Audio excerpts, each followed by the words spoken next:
En la anterior píldora hemos demostrado el principio de equivalencia de Ricardo, que entre otras formas de expresarlo viene a decir que da igual al sector privado cómo se financie el gasto público, con impuestos presentes o futuros, porque el efecto va a ser el mismo.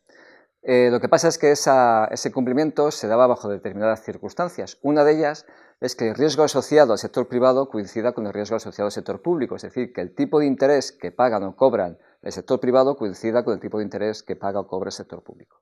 Lo que pasa es que eso no tiene por qué ser así.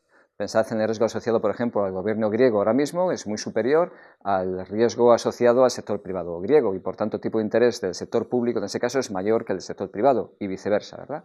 Por tanto, lo que vamos a hacer ahora es, considerando un escenario sencillo, en el que seguimos simplificando la economía y suponiendo que no hay ni impuestos, que no hay ni deuda inicial ni final por parte del sector público y no hay ni riqueza inicial ni final por parte del sector privado, vamos a ver cómo efectivamente, cuando el tipo de interés público es diferente al tipo de interés privado, el principio de equivalencia no se cumple.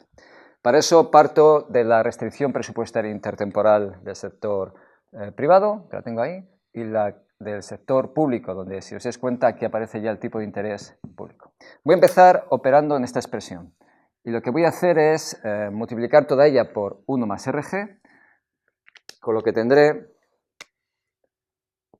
T1, 1 más RG, más T2, igual a G1, 1 más RG, más G2.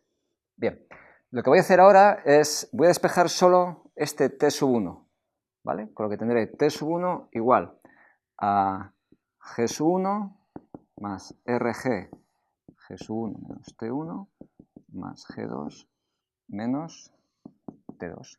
Y este T sub 1, estos impuestos en primer periodo, voy a sustituirlo aquí, con lo que tendré C1 más C2 partido 1 más R igual a I1 menos G1 menos R sub G, G1 menos T1 y ahora menos G2 menos T2 y ahora más I sub 2 menos T2 partido 1 más R. Bien, vale, ahora, ¿qué voy a hacer? Voy a operar en estos dos términos. Si opero, tendré menos 1 más R G2 menos T2 más I2 menos T2 partido 1 más R. Es decir, tendré menos G2 más T2 menos R G2 menos T2 más I2 menos T2, todo partido 1 más R. Si os dais cuenta, aquí tengo impuestos con más, impuestos con menos que se me van, con lo que me queda que esto es menos R partido 1 más R G2 menos T2 más I2 menos G2 partido 1 más R. Bien, pues esto lo voy a sustituir aquí. Y tendré 1 más C2 partido 1 más R y 1 menos G1 más I2 menos G2 partido 1 más R menos RG G1 menos T1 y ahora menos R partido 1 más R G2 menos T2. Vale, ¿qué voy a hacer ahora? Ahora voy a operar aquí, en este término de aquí. Borro esto.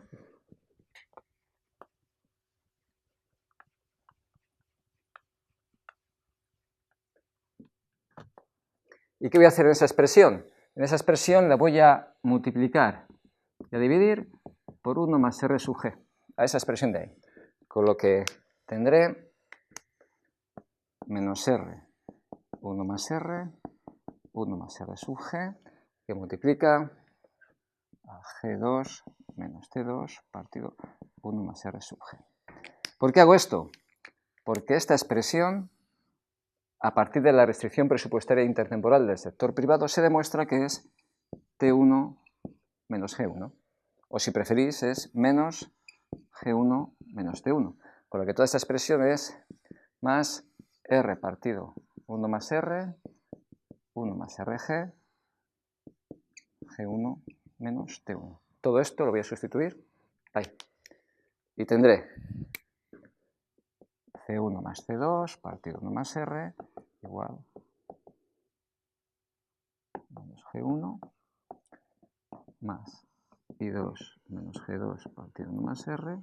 Y ahora tengo esto de aquí que es más R partido 1 más R, 1 más R sub G, G1 menos T1 menos R sub G, G1 menos T1. Bien, ya voy acabando. ¿Qué voy a hacer ahora? Voy a operar aquí. Voy a operar ahí. Y voy a sacar factor común a este término, que se repite. Pues si opero, tendré G1 menos T1 que multiplica a R partido 1 más R, 1 más R G menos R sub G. Bien, si opero dentro del corchete, si opero aquí, tendré que esto es R más R por R sub G menos R sub G menos R por R sub G partido 1 más R. Lo único que he hecho ha sido mínimo común denominador y operar. Si os dais cuenta, esto y esto se me va, con lo que me queda que esto es G1 menos T1, R menos R sub G, 1 más R. Pues sustituyo esto por esto y me queda que la restricción presupuestaria intertemporal conjunta de esta sociedad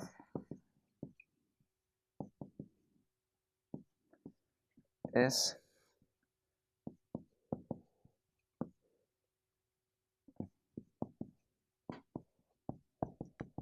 esta expresión. Bien, y de aquí se deduce que al sector privado no le es indiferente cómo se financie el gasto público. Por ejemplo, imaginad que aquí las divisiones de gasto van a afectar al valor presente del consumo, ¿vale? La variación del valor presente del consumo, en caso de que el sector público financie el gasto público con impuestos del primer periodo, si os dais cuenta, será menos G1, porque aquí tendrá más R menos RG partido 1 más R variación de G sub 1 menos variación de T sub 1. Como esto y esto es lo mismo, esto se va y queda que el efecto es este. Sin embargo, si lo financia con impuestos del segundo periodo, y tendría esta expresión, el efecto sobre el valor presente del consumo será esta variación menos variación de G sub 1 y ahora más R menos RG partido 1 más R por la variación de G sub 1.